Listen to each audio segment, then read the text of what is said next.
اللہ کے فضل و کرم سے آج چوتھا پارہ شروع ہو رہا ہے جس کا سورہ آل عمران کا سلسلہ جاری ہے، یعنی آل عمران کی آیت نمبر 92 ہے۔ پارہ جہاں سے شروع ہوتا ہے وہاں سے مضمون نیا نہیں ہوتا، سورت جہاں شروع ہوتی وہاں سے نیا مضمون شروع ہوتا ہے۔ قرآن کریم کی تقسیم پاروں کی یہ بعد میں کی گئی ہے سہولت کے لیے۔ حقیقی تقسیم قرآن کریم کی جو من جانب اللہ ہوئی ہے وہ سورتوں کی تقسیم ہے۔ سورت کہتے ہی اسی کو ہے جس کا اول ہو آخر ہو۔ پارے یہ 30 پاروں کی تقسیم سہولت کی خاطر کی گئی ہے، اس لیے مضمون پیچھے سے مربوط ہے۔ گزشتہ آیات میں تذکرہ یہ تھا کہ اگر کافر زمین کے برابر سونا خرچ کرے قبول نہیں، زمین کے برابر سونا بھر کے بطور فدیہ کے پیش کرے قبول نہیں، کیوں؟ اس میں ایمان نہیں، ایمان کے بغیر کوئی عمل مقبول نہیں۔ یہ پچھلی آیتوں میں گزرا۔ یہاں یہ کہا جا رہا ہے اگر مومن خرچ کیا تو قبول کیا جائے گا، لیکن قبولیت کا اعلیٰ درجہ جس کا نام بر ہے، چاہے بر و احسان کا ہو، جو اعلیٰ درجہ ہے اس کو پہنچنے کے لیے عام چیزوں کے خرچ سے آدمی نہیں پہنچے گا۔ وہاں تو محبوب کو قربان کرو، محبوب کو حاصل کرو۔ آپ کو دنیا میں جو بہترین چیز ہے جو آپ کے قلب میں عظمت یہ وہ بیٹھی ہے، اللہ کے نام پر اسے خرچ کر دو تو تم کو وہ مقام حاصل ہوگا جو اعلیٰ درجے کا مقام ہے۔ اس کا مطلب ہے کہ جو ہم خرچ کرتے ہیں اگر وہ محبوب شے نہیں ہے، تھوڑا سا خراب ہے تو اس کا ثواب نہیں ملے گا، یہ مطلب نہیں۔ یہاں نفیس نہیں ہو رہی، اعلیٰ درجہ بر و احسان کا حاصل کرنا ہے تو آپ کو عمدہ چیز خرچ کرنا پڑے گا۔ پہلے لفظوں کو دیکھو پھر پس منظر کرتا ہوں۔ اس میں ایک لفظ ہے لن، لن کے معنی ہرگز نہیں، اور تنالو جس کے معنی حاصل کرنا، پا لینا۔ البر یہ لفظ بہت جامع ہے۔ بر کے معنی آتے ہیں احسان، بر کے معنی آتے ہیں جس کا حق ادا کرنا ہے، کامل ادا کر دینا۔ برن سے برن بھی آتا ہے جس کے معنی نیک، برن کی جمع ابرار، نیک لوگ۔ قرآن کریم میں استعمال ہوا ہے ان الابرار لفی نعیم وان الفجار لفی جحیم۔ ابرار لوگ نعیم میں ہوں گے اور فجار لوگ جحیم میں ہوں گے۔ جحیم نعیم کی ضد ہے، نعیم کے معنی نعمتیں اور جحیم کے معنی آفتیں، مصیبتوں میں ہوگا۔ اس سے معلوم ہوا کہ ابرار کی ضد فجار آتی ہے، تو ابرار کے معنی نیک لوگ۔ ان الابرار یشربون من کاس کان مزاجها کافورا، جو ابرار لوگ ہیں وہ اللہ کے پاس سے شراب طہور پیئیں گے جس کی ملونی کس سے ہوگی؟ کافور کی ہوگی ملونی۔ دنیا کا کافور نہیں ہے، وہاں کا کافور ہے، ملونی ہوگی۔ تو ابرار مشروبات سے نوازے جائیں گے، اور جو ابرار نہیں ہیں فجار ہیں وہ دور سے ترسائے جائیں گے، بھر بھر کے جام بزم میں چھلکائے جاتے ہیں، یا ان میں ہیں جو دور سے ترسائے جاتے ہیں۔ قرآن کریم کی آیتوں سے معلوم ہوتا ہے کہ برن کی جمع ابرار آتی ہے، کئی آیتیں ملیں گی آپ کو۔ اور جب بر آ جائے تو بر کے معنی نیکی، پیچھے گزر چکا ہے سورۃ بقرہ میں آیت البر دوسرے پارے کے اندر۔ لیس البر ان تولوا وجوهکم قبل المشرق والمغرب، مشرق و مغرب کی طرف منہ کر لینا ہی کوئی نیکی نہیں ہے، اصل نیکی ہے اللہ پر ایمان لانا۔ ولکن البر من آمن بالله والیوم الاخر واقام الصلاۃ، طویل آیت گزر چکی ہے۔ بہت سے اعمال خیر کو اعمال بر کہا اللہ نے۔ تو معلوم یہ ہوا جتنے نیک اعمال ہیں ان تمام میں سے سب سے اعلیٰ درجے کا جو مقام حاصل کرنا ہے آپ کو، وہ اس چیز سے حاصل کریں گے جو آپ کو محبوب ہے، اسے خرچ کر دو۔ حتی تنفقوا، یہاں تک کہ تم خرچ کرو، مما اس میں سے کہ جو تحبون تم کو محبوب ہے۔ آپ کو کیا محبوب ہے وہ آپ دیکھ لو۔ جب یہ آیت نازل ہوئی تو صحابہ کرام نے اپنے اپنے دل میں تتول کر دیکھا مجھے کیا محبوب ہے۔ ہر شخص نے کہا اللہ کے پاس اعلیٰ مقام جو اللہ کے نزدیک سب سے عمدہ مقام ہے اس کو پا لینے کے لیے سب سے عمدہ چیز دینا پڑے گا۔ حضرت ابو طلحہ انصاری رضی اللہ تعالیٰ عنہ آگے بڑھتے ہیں اور فرماتے ہیں کہ اللہ کے رسول صلی اللہ علیہ وسلم میرے پورے قلب کی گہرائیوں میں سب سے محبوب شے میرا اپنا وہ باغ ہے جس میں کنواں ہے جس کا نام بیروحا تھا۔ نبی پاک کو اس کا پانی اتنا پسند تھا کہ آپ وہاں آتے بیٹھتے چھاؤں میں پانی پی کے جایا کرتے تھے۔ جو مدینہ جا کے آئے ہیں یا جانے والے ہیں ان کو معلوم ہوگا باب مجیدی کے سامنے اب وہ عمارت بن چکی ہے جو ان کا باغ تھا۔ البتہ اس میں جو کنواں تھا وہ شمال کی جانب میں آج بھی موجود ہے۔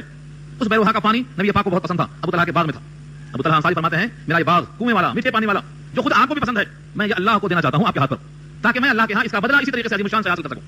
آپ نے کہا یہ تو بہت نفع بخش تجارت ہے، مال رابح، نفع بخش کاروبار کیا ہے تم نے، ایسے ہاتھ پر دیا ہے اور ایسی ذات کے نام پر دیا ہے جہاں دھوکہ نہیں ہے، بہت ملے گا۔ لیکن میری رائے یہ ہے کہ اس کو تم اپنے چچا زاد بھائیوں میں اور اپنے اقربا اور اعزاء میں برابر تقسیم کر دو، کیونکہ ان کے دینے میں تم کو صدقے کا ثواب ملے گا اور حسن سلوک کا ثواب ملے گا، اور ان کے قلب سے جو عظمت کے ساتھ تم سے پیار و محبت کا جملہ نکلے گا تمہاری عاقبت کے واسطے بہت عمدہ ہوگا۔ انہوں نے کہا بہت اچھی بات فرمایا آپ نے، ساتھ کو تقسیم کر دیا۔ فرمایا یہ اللہ کے نام پر عمدہ شے خرچ کرنے کی مثال۔ ابو طلحہ انصاری دوسرے صحابی حضرت عمر فاروق رضی اللہ تعالیٰ عنہ تشریف لائے، وہ فرماتے ہیں کہ اللہ کے رسول میرے پاس ایک مادی ہے جو مجھے بہت محبوب ہے اور میں یہ اللہ کے راستے میں آپ کے حوالے کرتا ہوں، محبوب شے قربان کرنا ہے۔ حضرت عبداللہ بن عمر تشریف لائے، انہوں نے کہا میرے پاس ایک مادی ہے جس میں محبت کرتا ہوں، میں اس کو آپ کے حوالے کرتا ہوں۔ زید بن حارثہ آئے، وہ فرماتے ہیں کہ میرے پاس ایک گھوڑا ہے، اس گھوڑے کی سواری مجھے بہت پسند ہے۔ گھوڑے کی سواری کا اندازہ آپ اس طرح کر سکتے ہیں کہ آپ کسی کے پاس بڑی عمدہ کار ہو باہر والی، یہاں کی نہیں باہر کی، تو آپ کیا سمجھتے ہیں بہترین ڈیکوریشن کی ہوئی، بہترین طبیعت لگتی ہے اس کا، پسندیدہ کار اللہ کے حوالے۔ انہوں نے کہا زید بن حارثہ نے کہ گھوڑا مجھے بہت محبوب ہے، بڑا پھرتیلا ہے، چاروں گستر کا پتا ہے، یہ اللہ کے حوالے کر دیا۔ نبی صلی اللہ علیہ وسلم نے گھوڑے کو لے کر ان کے سگے بیٹے اسامہ ابن زید کو دیا، کہا اسامہ تم بیٹھو اس کے اوپر۔ ان کے دل میں خیال آیا کہ میرا مال میرے گھر میں لا گیا، باپ سے نکلا بیٹے کے پاس لا گیا تو شاید یہ مقبول نہیں ہوا۔ تسلی دیا، آقا نے فرمایا نہیں، تمہارا مال اللہ کے ہاں مقبول ہو گیا اور تم کو اس کے بدلے میں انشاءاللہ سواری ملے گی۔ تو صحابہ کرام نے اپنے قلب کے اندر جو محبوب شے تھی نکال کے پیش کرنا شروع کر دیا۔ وہ ایک نہیں جب کبھی ایسا موقع آیا، ہمیشہ صحابہ نے آخرت کو دنیا پر ترجیح دیا ہے۔ نبی صلی اللہ علیہ وسلم خطبہ دیا ایک موقع پر، یہ تقریر آپ سن چکے ہیں اس سے پہلے، حضرت بلال موجود تھے، عید کا موسم، خطبہ عورتوں تک نہیں پہنچا تو آپ عورتوں میں خود تشریف لے گئے اور وہاں فرمایا کہ میں نے جہنم میں زیادہ عورتوں کو دیکھا ہے، تم صدقہ کر کے جہنم سے بچنے کی کوشش کرو۔ بلال نے دامن پھیلا دیا، کوئی اپنے بالیاں، کوئی اپنے پازیب، کوئی اپنے ناک کے حصے کے جو زیورات سب نے دینا شروع کیا۔ بلال کے کپڑے سونے چاندی سے ہو گئے۔ یہ عورتوں نے اپنے سونے چاندی کی محبت کے باوجود نبی کی بات پر خدا کا خوف محسوس کیا اور آخرت کے عذاب سے بچنے کی خاطر پیش کر دیا۔ اگر سونا چاندی نہیں ہے تو آقا نے فرمایا اتقوا النار ولو بشق تمرۃ، اگر تمہارے پاس کوئی چیز نہیں ہے تو تم کھجور کی آدھے حصے سے خیرات کر کے جہنم کی آگ سے بچو۔ اتقوا النار، آگ سے ڈرو اور بچو، ولو بشق تمرۃ، اگر کھجور کا آدھا ٹکڑا دے سکتے ہو، ایک کھجور میں سے آدھا خیرات کرو اور ایک کھا جاؤ۔ تو صحابہ کرام نے ان تمام چیزوں کو کر کے دکھا دیا ہے، مگر ہمارے پاس قرآن نے کیا کہا بل تؤثرون الحیات الدنیا والآخرۃ خیر وابقیٰ، مگر تم تو دنیا ہی کو ترجیح دیتے ہو، حالانکہ آخرت دیر پا ہے اور بہتر ہے۔ والآخرۃ خیر، خیر مانے بہتر، وابقیٰ دیر پا ہے، باقی رہنے والی ہے، لیکن ہمارے مزاج میں تو دنیا ہی بسی ہوئی ہے، دنیا کی حقیقت سے زیادہ نہیں، فما متاع الحیات الدنیا فی الآخرۃ، کہیں اللہ غرور کہا کہیں اللہ متاع کہا. ایک سانس نکل گئی ہوا کے ساتھ ختم ہے، سب ختم.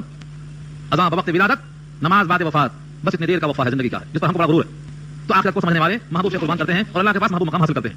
لن تنالوا البر، ہرگز نہیں تم پا سکتے ہو بر یعنی مقام اعلیٰ درجے کا، حتی یہاں تک کہ تنفقوا، تم خرچ کر ڈالو، مما اس میں سے، پورا خرچ نہیں کرنا ہے، مما اس میں سے تحبون جو تم کو پسند ہے. اللہ کا کرم ہے یہ کہ پورا نہیں مانگ لیا، ساتھ دے دو. تمہارا ہے کیا؟ تم تو مٹھی بند کر کے آئے دنیا میں، کھا لیا سب میرا دیا ہوا ہے، سب دے دو. فرمایا نہیں، مما تحبون اس میں سے کچھ خرچ کرو. وما تنفقوا من شيء، اور جو کچھ تم خرچ کرو گے کسی شے میں سے، فإن الله به عليم، بے شک اللہ اس کو جاننے والا ہے. لیتے ہیں مفسرین اللہ نے فرمایا کہ اعلیٰ درجہ لینا ہے تو محبوب سے خرچ کرو. اس کا مطلب نہیں کہ اگر تم کچھ خرچ کرو گے جو محبوب نہیں ہے تو صلہ نہیں ملے گا. فرمایا تمہاری ہر شے پر صلہ ملے گا، تم جو بھی خیرات کرو گے اللہ تعالیٰ کے علم میں ہے تم کو اس کا صلہ ضرور ملے گا. یہاں تک کہ اگر آدمی کچھ نہیں دے سکتا، حدیث میں آتا ہے الکلمۃ الطیبۃ صدقہ، بہترین بات بول دیا صدقہ ہے، خندہ پیشانی کے ساتھ پیش آیا صدقہ ہے، بھٹکے ہوئے کو راستہ بتا دیا صدقہ ہے، راستے سے تکلیف دہ شے کو اٹھا کر بات رکھ دیا یہ صدقہ ہے، اپنے ماں باپ کو محبت سے دیکھ لیا صدقہ ہے، بوڑھے کا اکرام کیا صدقہ ہے، کسی پر السلام علیکم کہا یہ صدقہ ہے، بیوی کے منہ میں لقمہ دیا تو صدقہ ہے. یہ سارا صدقات ہیں، تمام کا ملے گا. فرمایا اگر تمہیں کوئی مصیبت پہنچی اور تم نے اس مصیبت کو اپنے گناہوں کا کفارہ سمجھ کر صبر کیا، یہ بھی صدقہ ہے، اس کا ملے گا. تو جو کچھ تم خرچ کرو گے ہر ایک اللہ کی نگاہ میں ہے، کوئی عمل اللہ سے پوچھتا نہیں ہے. ہو سکتا ہے تم کر کے بھول جاؤ، مگر جس کے پاس محفوظ ہے وہ نہیں بھولے گا. قرآن کریم کی آیت جو سورہ انبیاء میں گزری ہے، سورہ لقمان میں گزری ہے، اگر ایک رائی کے دانے کے برابر تمہارا کوئی عمل ہے تم بھول جاؤ گے، لیکن اللہ کے پاس وہ محفوظ ہے. وَإِن كَانَ مِثْقَالَ حَبَّةٍ مِّن خَرْدَلٍ فِي صَخْرَةٍ أَوْ فِي السَّمَاوَاتِ أَوْ فِي الْأَرْضِ يَأْتِ بِهِ اللَّهُ. ایک رائی کے دانے کے برابر تمہارا کوئی عمل، اگر وہ دانا پتھر کی چٹان میں ہے، یعنی وہ نیکی تمہاری ایسی محفوظ ہے کسی کی نگاہ میں سجدے میں آنسو کے قطرے گراؤ گے وہ کوئی دیکھے گا نہیں، وہ پتھر کی چٹان میں بند ہے، کسی کو نظر نہیں آئے گا. وہ آسمانوں میں ہو یا زمین میں ہو، مثقال ذرۃ خیرا یرا، ذرہ برابر خیر یا شر ہو دیکھ لے گا. تو یہ وعدہ اللہ کا ہے، یہ من شیء سے نکلا، من شیء کچھ بھی اللہ کو جانتا ہے. یہاں تک سوال کہ حرم اسرائیل والا نفسی من قبل ان تنزل التوراۃ، حضرت محمد مصطفیٰ صلی اللہ علیہ وسلم نے مکے میں بتایا کہ میں ابراہیم کے نقش قدم پر ہوں، میرے دادا ابراہیم میں ان کے مشابہ ہوں، خلقت میں اور زندگی گزارنے میں ان کے نقش قدم پر ہوں. یہودیوں نے، اسرائیلیوں نے، مشرکین مکہ نے سب نے دعویٰ کیا تھا کہ ہم ابراہیم کے نقش قدم پر ہیں. پیچھے آیت گزر چکی ہے آل عمران میں، ما کان ابراہیم یہودیا ولا نصرانیا ولکن کان حنیفا مسلما وما کان من المشرکین. ابراہیم نہ یہودی تھے نہ نصرانی تھے، اللہ کی طرف مائل تھے، حنیف تھے، وہ مشرکین میں سے نہیں تھے. یہ آیت انہی کے جواب میں نازل ہوئی.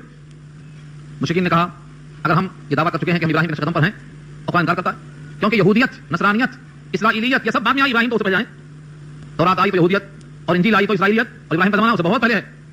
لیکن آپ بھی ابراہیم کے نقش قدم پر نہیں ہیں، کیونکہ ان کے پاس جو چیزیں حرام تھیں وہ آپ کے پاس حلال ہیں. مثلا اونٹ کا گوشت وہ نہیں کھاتے تھے مگر آپ کھاتے ہیں، اس لیے آپ ابراہیم کے نقش قدم پر نہیں ہیں. اس کا جواب دیا قرآن کریم نے، یہ ہے کل الطعام، کل الطعام کان حلا لبنی اسرائیل، ہر کھانا، کل مانے ہر طعام کھانا، ہر قسم کا کھانا، کان حلا تھا حلال لبنی اسرائیل، اسرائیل کے لیے. یہ بنی اسرائیل کون ہے؟ بنی یعقوب ہے. الا ما حرم اسرائیل علی نفسی، مگر وہ کھانا جو اسرائیل نے اپنی ذات پر حرام کر لیا تھا. کیسے حرام کر لیا تھا؟ یہ دیکھو جو کتنا پیارا ہے.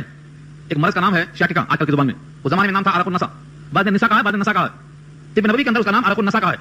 اس رگ کی بنا پر کولے سے لے کر پلی تک درد ہوتا ہے، ہڈیوں کے درمیان رگوں کے دبنے کی وجہ سے بے چین ہو جاتا ہے آدمی، ناقابل برداشت ہوتا ہے، بہت درد ہوتا ہے. اس درد کو برداشت نہ کر سکنے کے بعد انہوں نے منت مان لیا تھا حضرت یعقوب میں، کہا یا اللہ یہ مرض اگر مجھ سے ظاہر کر دیا تو میں تیرے ذات کے لیے اپنی محبوب سے غذاؤں میں سے اپنے اوپر حرام کر لوں گا تیرے ذات کی رضا کے لیے.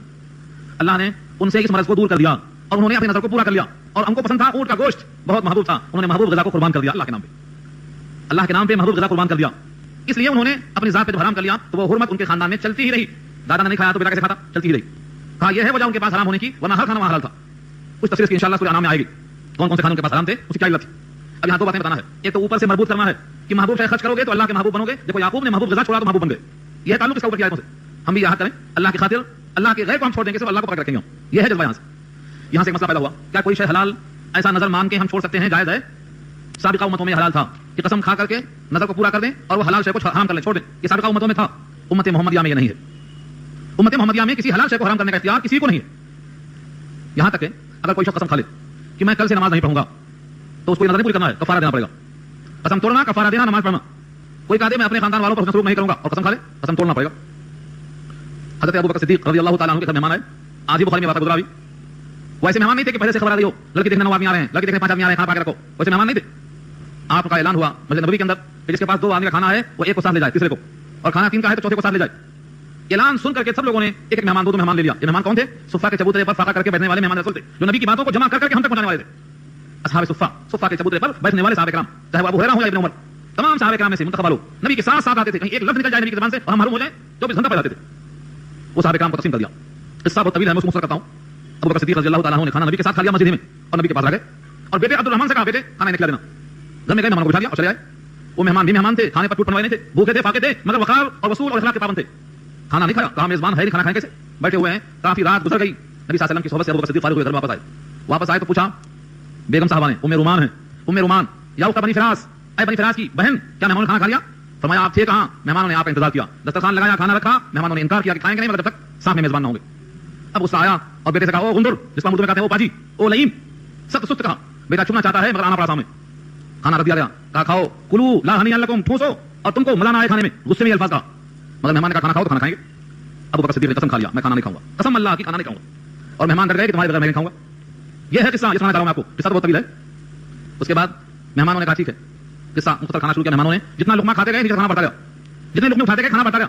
جب یہ دیکھا ابو بکر صدیق نے کہ کھانا برکت والا ہے تو بیگم سے پوچھا, بیگم نے کہا لا وقرۃ عینی, میری آنکھوں کی ٹھنڈک کی قسم, مراد نبی کی ذات دیا, یہ تو مہمانوں کی برکت ہے اور نبی پاک کی برکت ہے, ان کے مہمان ہے, یہ برکت والا کھانا دیکھ کر ابو بکر صدیق نے کھانا کھا لیا, قسم ٹوٹ گئی, کفارہ ادا کر دیا. یہ کھانا لے کر نبی کی بارگاہ میں آئے تو جتنے مہمان تھے 12, ان 12 کے ساتھ کتنے لوگ تھے نہیں معلوم, صاحب جمع ہو گئے, کھانا 2 کا تھا, سب فارغ ہوئے, کھانا ختم نہیں ہوا. بخاری میں واقعہ درج ہے باب الاذان سے زیادہ پہلے. اس واقعے سے ہمیں کیا دکھانا ہے؟ کھانا مہمان کے ساتھ کھانا نبی کا حکم ہے, اس کے خلاف قسم کھایا تو قسم توڑنا, کفارہ دینا. ابو بکر صدیق نے قسم کھایا تھا ایک اور موقع پر قرآن نے بیان کیا ہے سورہ نور کے اندر, کیا قسم کھایا تھا؟ جنہوں نے میری بیٹی عائشہ پر الزام لگانے میں شرکت کیا ہے میں ان کا خرچہ بند کر دوں گا, ان کے ساتھ احسان نہیں کروں گا. اللہ نے کہا ولا یأتلی اولو الفضل منکم والسعة ان یؤتوا اولي القربى, جو ثروت والے, دولت والے, عزت والے ہیں وہ قسم نہ کھائیں کہ خرچہ نہیں کریں گے مسکینوں غریبوں پر. آگے چل کے فرمایا الا تحبون ان یغفر اللہ لکم, کیا تم کو یہ بات پسند نہیں کہ اللہ تم کو معاف کر دے؟ ابو بکر طرف اٹھے کہا ہاں ہم کو یہ بات پسند ہے کہ اللہ ہم کو معاف کرے, خرچے کو ڈبل کر دیا, کیونکہ اللہ کا چاہیے. سورۃ تحریم پر 28 میں واقعہ مذکور ہے, طویل قصہ ہے, نبی صلی اللہ علیہ وسلم نے قسم کھایا میں شہد نہیں کھاؤں گا, طویل قصہ ہے, سورۃ تحریم پڑھنا, شہد نہیں کھاؤں گا, اور شہد تو وہ چیز ہے فی شفاء للناس, شفاء لوگوں کے واسطے, اس میں اللہ پاک اس امت کو شہد سے محروم کرنا نہیں چاہتے. تو سوال کر دیا لما تحرم ما احل اللہ لک, جس چیز کو اللہ نے حلال کر دیا ہے اسے آپ نے حرام کیوں کر دیا؟ قسم توڑ کر کفارہ دیا اللہ نے. تو معلوم یہ ہوا اس امت میں حلال کو حرام کرنا, حرام کو حلال کرنا کسی کو حق نہیں ہے, اگر کوئی قسم بھی کھا لے گا تو قسم توڑنا پڑے گا, کفارہ دینا پڑے گا. تو سابقہ امتوں کے لیے کل الطعام کان حلا, ہر کھانا حلال تھا مگر اسرائیل کے لیے, یعنی بنی یعقوب کے لیے, الا ما حرم اسرائیل, مگر وہ جو انہوں نے حرام کر لیا تھا اسرائیل نے اپنی ذات پر, من قبل ان تنزل التوراۃ, تورات کے نزول سے پہلے, تورات کے نزول سے پہلے, کیونکہ یعقوب علیہ السلام کا زمانہ حضرت موسیٰ کے زمانے سے بہت پہلے ہے, اور تورات تو موسیٰ پہ نازل ہوئی ہے, تو من قبل ان تنزل التوراۃ اس واسطے واضح کیا. اگر یہ قرآن کریم میں اور تورات میں واقعہ مذکور ہے تو شک کرنے کی گنجائش نہیں ہے. قل فاتوا بالتوراۃ, لے کے آؤ نسخہ, تورات لے کے آؤ, فاتوا بالتوراۃ فتلوها, اور کھول کے تلاوت کر لو اس کی, ان کنتم صادقین, اگر تم سچے ہو, تورات کھولو لکھا ہوا ہے پڑھ لو. یہاں سے معلوم یہ ہوا سابقہ کتابوں میں سے کوئی مضمون بقدر ضرورت استدلال میں پیش کیا جا سکتا ہے جب تک کہ اس کا منسوخ ہونا ثابت نہ ہو جائے یا اس کا محرف ہونا ثابت نہ ہو جائے. قرآن کے ساتھ ساتھ تورات کو منگایا گیا ایک سے زائد مرتبہ. نبی صلی اللہ علیہ وسلم کے سامنے تورات سے فیصلہ ہوا, ایک جوڑے نے زنا کیا یہود میں سے, اور یہودیوں کے پاس سزا تھی سنگسار کرنا, پتھروں سے مار مار کے ہلاک کر دینا. یہودیوں نے کہا نبی صلی اللہ علیہ وسلم کے پاس چلو, وہاں شاید فیصلے کے اندر نرمی ہو جائے, بچ جاؤ سنگساری سے. دونوں جوڑا آیا نبی کے پاس, آپ نے کیا کہا؟ وہ کئی حکموں نے کہا وعندهم التوراۃ فیہا حکم اللہ, آپ کو یہ حکم بناتے ہیں, ان کے پاس تو تورات موجود ہے, اس میں اللہ کا حکم موجود ہے, جو وہاں سے بھاگ کے آپ کے پاس کیوں آئے ہیں؟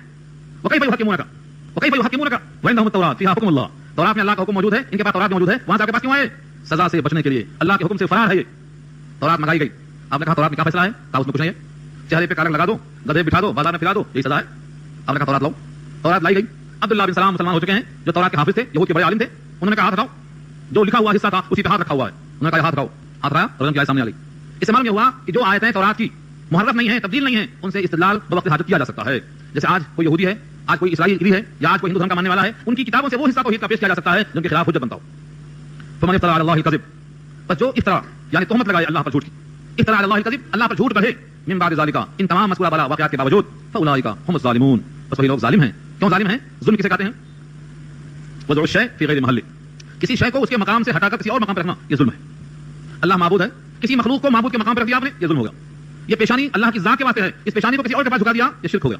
اللہ تعالیٰ کی ذات معبود ہے, اس کے مقام پر کسی اور کو رکھ دیا, یہ ظلم ہو گیا. تو ظلم کی تعریف کیا ہے؟ ظالم کون ہے؟ وضع الشیء فی غیر محلہ, جو کسی شے کو غیر محل میں رکھ دے وہ ظالم کہلاتا ہے. فاولئک هم الظالمون, تو یہ بندہ ظالم بن جائے گا جو جھوٹ کہے گا اللہ کی ذات پر. قل صدق اللہ, قل اے نبی کہہ دو صدق اللہ, سچ کہا اللہ نے, سچ کہا اللہ نے, یعنی مذکورہ بالا اوپر کی تمام باتیں اللہ نے سچ کہا. سچ کیا ہے؟ جو اللہ نے بیان کر دیا. اللہ سے بڑھ کر سچا اور کون ہو سکتا ہے؟ ومن اصدق من اللہ قیلا, بات کے اعتبار سے اللہ سے زیادہ سچا کون ہو سکتا ہے؟ قل کہہ دو صدق اللہ, سچ کہا اللہ نے. یہاں وقت لکھا ہوا ہے, سانس توڑ دو, جبریل امین یہاں ٹھہر جایا کرتے تھے, قل صدق اللہ, کہہ دو سچ کیا اللہ نے. جب اللہ نے سچ کہا ہے تو سچ بات ماننا چاہیے. قل صدق اللہ فاتبعوا ملت ابراہیم حنیفا, بس اتباع کرو ابراہیم کے مذہب کی جو کہ حنیف تھے. حنیف سارے ادیان سے کٹ کر ایک اللہ کی طرف متوجہ تھے. بادشاہ وقت کی آنکھوں میں آنکھیں ڈال کر بھی مقابلہ کرتے تھے, سارے ادیان سے ہٹ کر ایک اللہ کی طرف مائل ہیں, اس کو حنیف کہتے ہیں. ابراہیم کی ملت کی اتباع کرو, ملت کے معنی مذہب. ابراہیم کی اتباع کرنے کا حکم یہاں بھی دیا اللہ نے اور سورہ ممتحنہ میں بھی دیا. فرمایا قد کانت لکم اسوۃ حسنۃ فی ابراہیم, ابراہیم کی زندگی میں تمہارے لیے بہترین نمونہ ہے. ابراہیم نے جو کچھ کیا ہے سب کچھ تمہیں مطلوب ہے, کرنا چاہیے. بچپنا کیسے گزارا, جوانی کیسے گزارا, بیٹے کی محبت پر اللہ کی محبت کو ترجیح دیا, ماں باپ کو چھوڑا اللہ کو نہیں چھوڑا, آگ میں جانا پسند کیا لیکن قلب سے محبت نکالنا پسند نہیں کیا. اور مقابلہ کرو اتباع ابراہیم کی, فاتبعوا ملت ابراہیم حنیفا وما کان من المشرکین, یہ اس کا وضاحت بیان ہے, اور وہ نہیں تھے مشرکین میں سے, لہذا تم بھی مت ہو جاؤ مشرکین میں سے. یعنی تمام کے تمام مشرکین یہ نوٹ کر لیں کہ ابراہیم مشرکین میں سے نہیں تھے. یہ کیوں کہا جا رہا ہے جملہ؟ ابراہیم حنیف تھے, تم حنیف بنو. مشرکین میں سے وہ نہیں تھے، تم بھی مشرکین میں سے مت رہو، یعنی کوئی مشرکین میں سے ہونے والا ابراہیمی نہیں بن سکتا، جب تک شرک سے نکلے گا نہیں ابراہیمی بنے گا نہیں. یہ کیوں کہا جا رہا ہے؟ کیونکہ ہر ایک کا دعویٰ تھا. مشرکین کہتے تھے ابراہیم کے ہم ہیں، ہمارے ابراہیم ہیں. یہودی کہتے تھے ہم ابراہیم کے ہیں، ہم انہی کے نقش قدم پر چلتے ہیں. ہر ایک کا دعویٰ تھا. اللہ صاحب رد کر دیا، ما کان ابراہیم یہودیا ولا نصرانیا، اور یہاں فرمایا وما کان من المشرکین، نہ وہ یہودی تھے نہ نصرانی تھے نہ مشرک تھے، پھر کیا تھے؟ وہ حنیف، ایک اللہ کی طرف مائل. تو جو ایک اللہ کی طرف مائل ہو شرک سے بچے گا وہ ابراہیم کے نقش قدم پر ہے. کیا وجہ ہے؟ ابراہیم اللہ کو محبوب ہو گئے تھے. اس محبوبیت کی وجہ سے ہر قلب میں ابراہیم کی محبت ڈال دی گئی تھی، اور آج بھی وصول ہے. آج بھی وصول ہے. جب بندہ اللہ کو محبوب بن جاتا ہے تو اللہ تعالیٰ فرشتے کو بھیج کر کہتے ہیں اعلان کر دو، زمین والوں میں اعلان کر دو، آسمان والوں میں اعلان کر دو، فلاں بندہ مجھے محبوب ہے، تم بھی اس سے محبت کرو. یہ اعلان سن کر فرشتے اس بندے سے محبت شروع کر دیتے ہیں. پھر وہ محبوبیت مقبولیت زمین پہ اتر جاتی ہے اور زمین والے بھی اس سے محبت کرنے لگتے ہیں. کہ وہ بندہ زمین و آسمان میں ہر ایک کا محبوب بن جاتا ہے. یہ ہوا ابراہیم کے ساتھ. ابراہیم نے اپنا سب کچھ قربان کر دیا. جہاں جہاں امتحان لیا اللہ نے وہاں پاس ہو گئے. ابراہیم الذی وفا، وفادار نکلے. وإذ ابتلى إبراهيم ربه بكلمات فأتمهن، سارے کلمات کو، سارے امتحانات کو پاس کر لیا، محبوب بن گئے. محبوبیت فرشتوں میں آ گئی، زمین پہ اتر گئی. یہودی بھی چاہنے والا، اسرائیلی بھی چاہنے والا، مشرکین مکہ بھی چاہنے والے، سب کہتے ہیں ہم ابراہیمی ہیں، ہمارے ابراہیم ہیں. اللہ نے کہا ابراہیم کو چاہتے ہو تو شرک چھوڑو. ابراہیم مشرک نہیں تھے، یہودی نہیں تھے، وہ حنیف تھے، ایک اللہ کی طرف مائل تھے. اب یہاں سے اس کی دلیل سنو، بہت آسان ہے. کہا دیا قرآن کریم کا خصوصیت سے یہ امتیاز یاد رکھ لو کہ جب کبھی دعویٰ ہوگا دلیل ساتھ میں ہوگی. ہمارے وائزین دعوے بہت کرتے، دلیل نہیں دیتے، بولتے بھروسہ کرو ہم پر، بھروسہ کرو ہم پر، ہم سچ بولتے ہیں. اللہ کی کتاب ہے لیکن کوئی دعویٰ بغیر دلیل کے نقل نہیں کیا گیا. جو بھی دعویٰ ہے دلیل ساتھ ساتھ ہے. آج کے جھوٹے مقررین دعویٰ کرتے ہیں اور دلیل نہیں دیتے، بولتے ہیں ہم پہ بھروسہ کرو. دیکھو دعویٰ کیا اللہ نے سچ کہا ابراہیم کی اتباع کرو، ابراہیم حنیف تھے، مشرک نہیں تھے. یہ سب دعویٰ ہے. دلیل کیا ہے؟ ان اول بیت وضع للناس للذی ببکۃ مبارکا وہدی للعالمین. یہ دلیل ہے اس کی. سارے جہان کے لوگ پہلے اپنا گھر بناتے، ابراہیم نے پہلے اللہ کا گھر بنایا، اپنا گھر بعد میں. ہے کوئی پیش کرنے والا؟ یہ دلیل ہے کہ وہ حنیف ہیں، یہ دلیل ہے کہ وہ مشرک نہیں ہیں، یہ دلیل ہے کہ وہ اللہ کے محبوب ہیں. انہیں اپنے گھر سے زیادہ اللہ کا گھر پسند تھا. ان اول بیت، بے شک سب سے پہلا گھر، وضع بنایا گیا، تیار کیا گیا، رکھا گیا، للناس لوگوں کے لیے، للذی جو کہ وہی ببکۃ بمعنی مکہ تھا. بعض نے کہا ہے بکہ بمعنی مکہ ہے، اور بعض نے کہا ہے کہ مکے کا پہلا نام بکہ ہے. مبارکن بابرکت ہے وہ گھر. برکت والا کیسے ہے اس کو زیادہ میں کروں گا. وہدن، اور سراپا ہدایت ہے یا ذریعہ ہدایت ہے، للعالمین، سارے جہان کے لیے.